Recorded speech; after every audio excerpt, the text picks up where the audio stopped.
வழக்கம் போல பள்ளிக்கு சென்ற +2 மாணவிய வழிமறித்த இளைஞர் கத்தியால குத்தி கொலை செய்திருக்கிறார். ஒருதலை காதல்தான் நடந்த கோர சம்பவத்திற்கான காரணமா?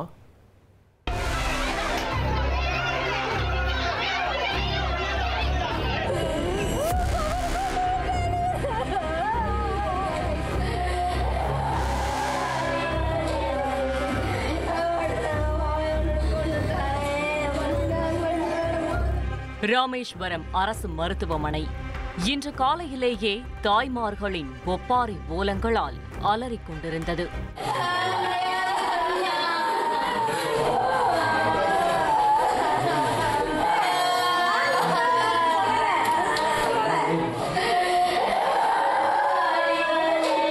பள்ளிக்கூடத்திற்கு சென்ற 12ஆம் வகுப்பு மாணவியை இளைஞர் ஒருவர் குத்தி கொலை செய்திருக்கிறார்.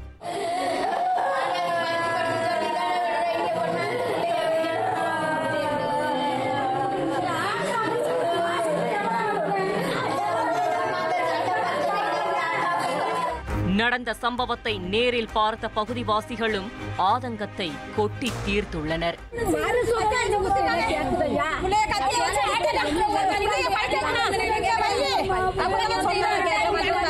கொல்லப்பட்டவர் 17 வயதான ஷாலினி. ராமேஸ்வரம் சேராங்கோட்டை பகுதியைச் சேர்ந்த மாரியப்பன் கவிதா தம்பதியின் மூத்த மகள். இவரை அதே பகுதியைச் சேர்ந்த 21 வயதான முனிராஜ் என்கிற இளைஞர் ஒருதலையாக காதலித்து வந்ததாக சொல்லப்படுகிறது. 4 வருடத்திற்கு பிறகு ஷாலினி முனிராஜின் காதலை நிராகரித்திருக்கிறார். இதனால் மிகுந்த மன உளைச்சலுக்கு ஆளான முனிராஜ் தொடர்ந்து ஷாலினிக்கு லவ் டார்ச்சர் கொடுத்து வந்துள்ளார்.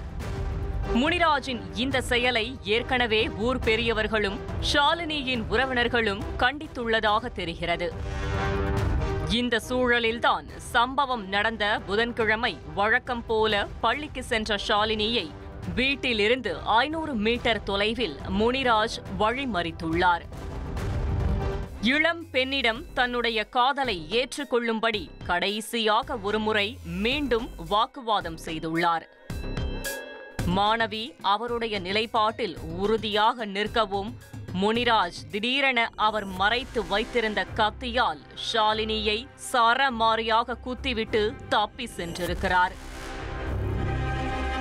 சம்பவத்தை நேரில் பார்த்து அதிர்ந்து போன பகுதிவாசிகள் ஷாலினியை மீட்டு ராமேஸ்வரம் அரசு மருத்துவமனையில் அனுமதித்துள்ளனர். அங்கு இளம் பெண்ணின் உடலை பரிசோதித்த மருத்துவர்கள் அவர் ஏற்கனவே உயிரிழந்து விட்டதாக தெரிவித்துள்ளனர். நடந்த சம்பவம் தொடர்பாக வழக்கு பதிவு செய்த போலீசார் கொலையாளி முனிராஜை கைது செய்து ரகசிய இடத்தில் வைத்து விசாரணை மேற்கொண்டு வருகின்றனர். முழுமையான விசாரணைக்கு பிறகே மாணவியின் மரணத்தில் உள்ள மர்மங்கள் விலகும். இதற்கிடையே கொலையாளி மீது கடும் நடவடிக்கை எடுக்க வேண்டும் என்பதை வலியுறுத்தி ஷாலினியின் உறவினர்கள் அவருடைய உடலை வாங்க மறுத்து ராமேஸ்வரம் அரசு மருத்துவமனை முன்பு திடீர் சாலை மறியல் போராட்டத்திலும் ஈடுபட்டுள்ளனர்.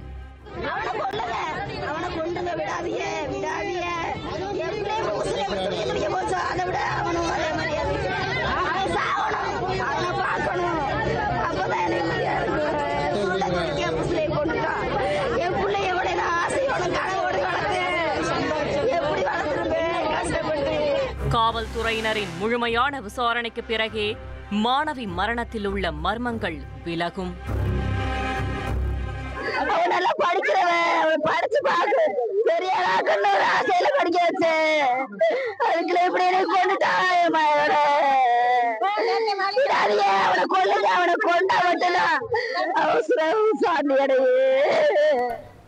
கைதான முனிராஜ் மீது கடுமையான நடவடிக்கை எடுக்கப்படும் என்று போலீசார் உறுதியளித்ததை அடுத்து மாணவியின் உடலை பெற்றுக்கொண்ட உறவினர்கள் தகனம் செய்தனர். இனி செல்லும் இடமெல்லாம் செய்தி. தந்தி டிவியின் வாட்ஸ்அப் சேனலை ஃபாலோ பண்ணினா செல்ல இருக்கும் இடமெல்லாம் செய்தி. இதோ QR கோட் இப்பவே ஸ்கேன் பண்ணுங்க, ஃபாலோ பண்ணுங்க.